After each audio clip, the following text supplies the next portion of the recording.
Tujuan siap gerak. Untuk memulai pembelajaran pada hari ini, mari kita berdoa terlebih dahulu. Berdoa mulai. Bismillahirrahmanirrahim. Oke, terima kasih. Saya presentasi dulu. Abdul Hafid. Hadir. Sehat, Fit? Alhamdulillah sehat walafiat. Abraham Iko. Hadir. Oh, tidak. Aiko Yeremi. Hadir. Anang Abid.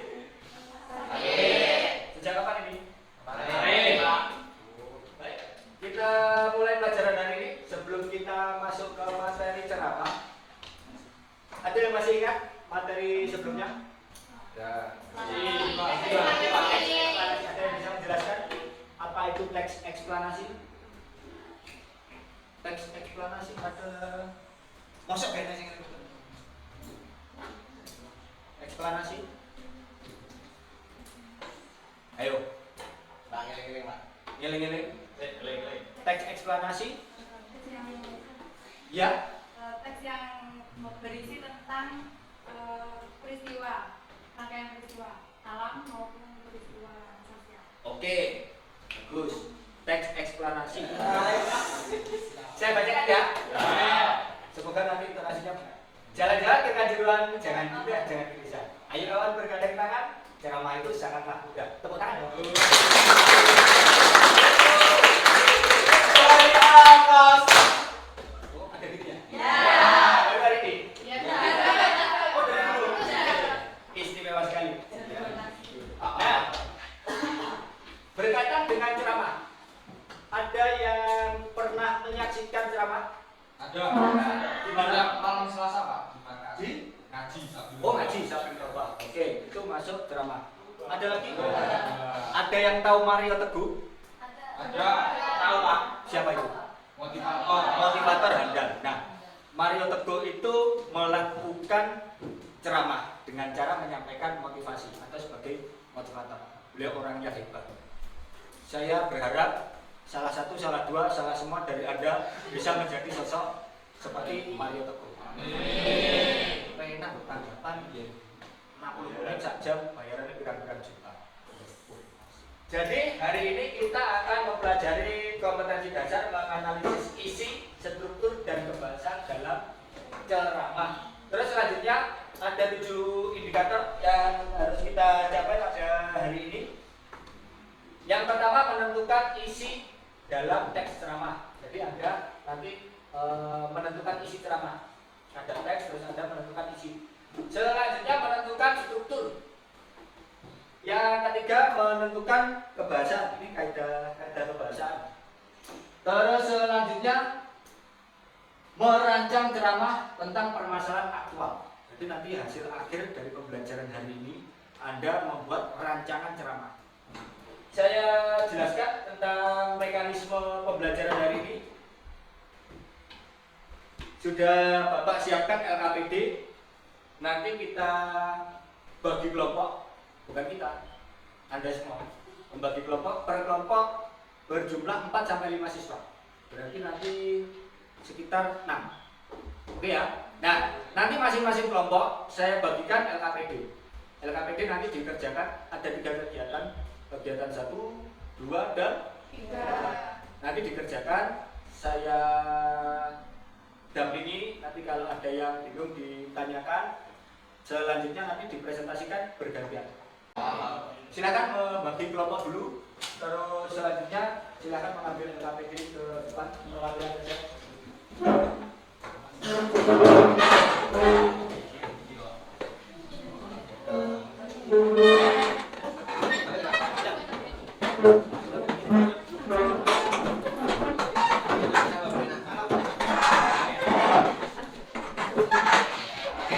Nah, silakan kalau ada pertanyaan bisa diajukan.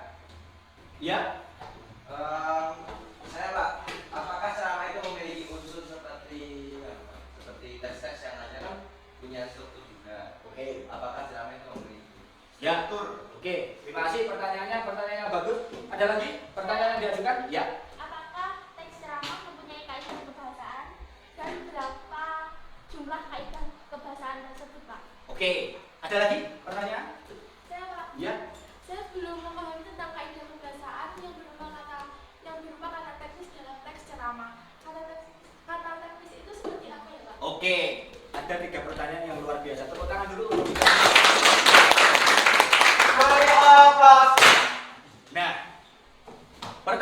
sudah diajukan tidak akan Bapak jawab.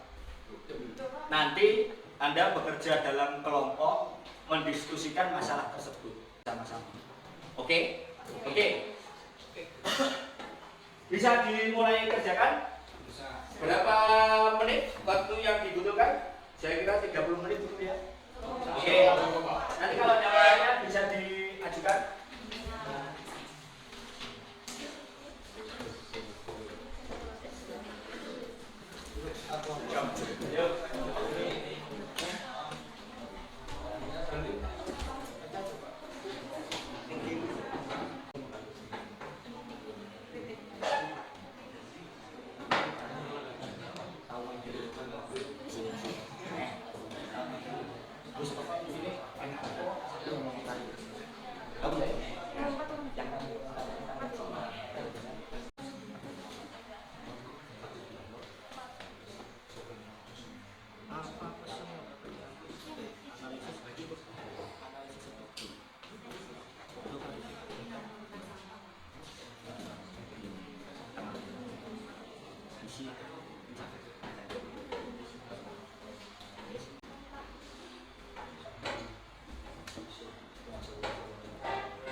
Gimana?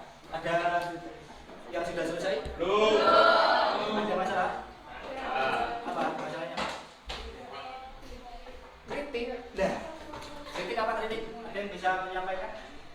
Ada yang tahu kritik itu yang bagaimana? Ini masukan. Kritik, oke. Masukan. Ada yang bisa menambahkan? Saran, masukan. Ada lagi? Komentar, oke. Ada lagi? Yang membangun. Pendapat yang membangun, oke. Ada yang bisa menambahkan? Yuk, kita mulai pembahasan. Kelompok berapa tadi yang kegiatan satu? Kelompok satu, ya silakan. Ketika menyampaikan, dipersilakan untuk berdiri. Nanti yang menanggapi kelompok empat. Oke, kelompok empat disampaikan ya.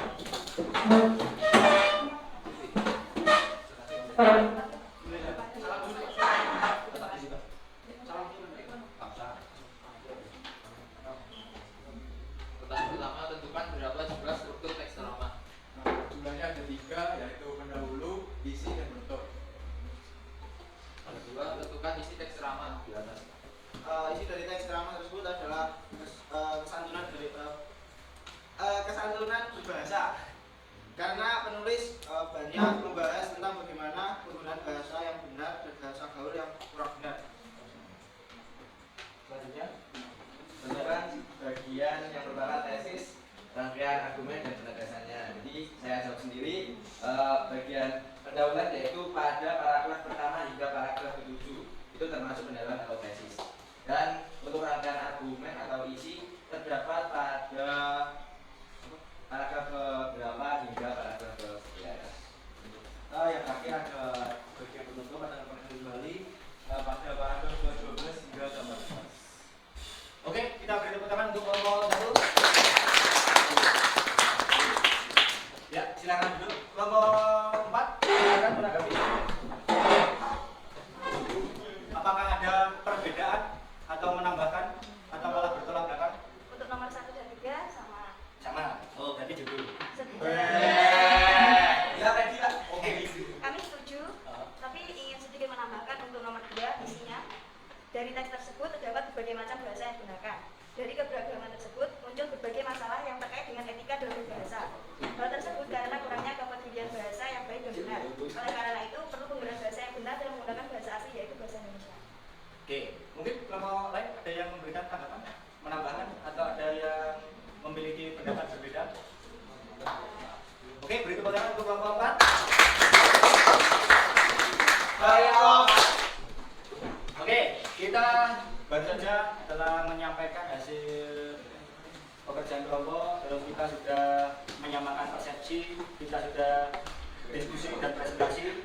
Selanjutnya, silakan kembali ke tempat duduk masing-masing. Oh ya, LKPD tolong disimpan ya, disimpan. Itu nanti kita gunakan lagi untuk pertemuan berikutnya.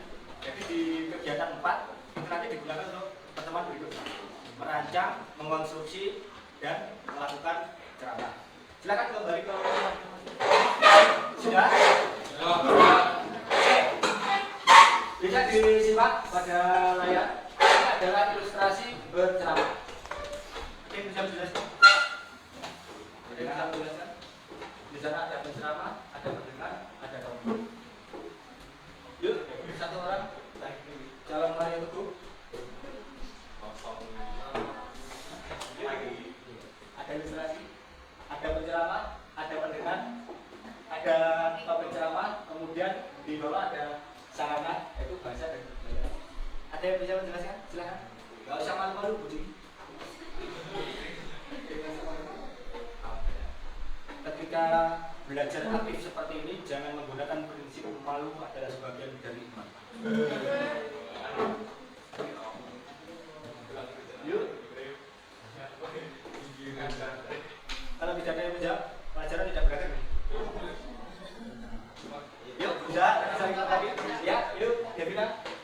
Ilustrasi berceramah pada itu menunjukkan kalau penceramah itu menyampaikan topik ceramah dengan baik dan benar sebagai sarana bahasa dan budaya kepada pendengar. Jadi penceramah tidak hanya berceramah saja, cuman penceramah harus bisa menyampaikan apa yang dia ceramahkan, apa yang dia angkat pada ceramah itu. Jadi topiknya itu harus disampaikan dengan baik ke pendengar. Nah, ini gambaran untuk pertemuan berikutnya. Jadi pertemuan berikutnya kita akan merancang teks ceramah. Ini adalah langkah-langkahnya. Ini gambaran secara umum saja. Langkah-langkahnya seperti ini. Menentukan topik, bersudah, selanjutnya seperti ini. Nah, selanjutnya kita simpulkan bersama-sama tentang struktur teks ceramah. Ada berapa tadi? 1, 2, 3. Yang pertama apa? Oke, 100. Yang kedua? Isi. Oke, yang ketiga? Di pertemuan berikutnya, untuk kegiatan ini sebelum kita tutup, saya ingin mengetahui tingkat pemahaman kalian tentang pembelajaran kali ini dengan mengisi Google Form yang sudah saya share ke grup WA. Ada 5 soal, silakan dikerjakan. Oh, kalau jadi sudah clear ya. Nah, kita lihat bersama-sama hasilnya dari 26 responden. Rata-rata hasil pembelajaran hari ini 97,69. Berarti bisa dikatakan pembelajaran hari ini sukses.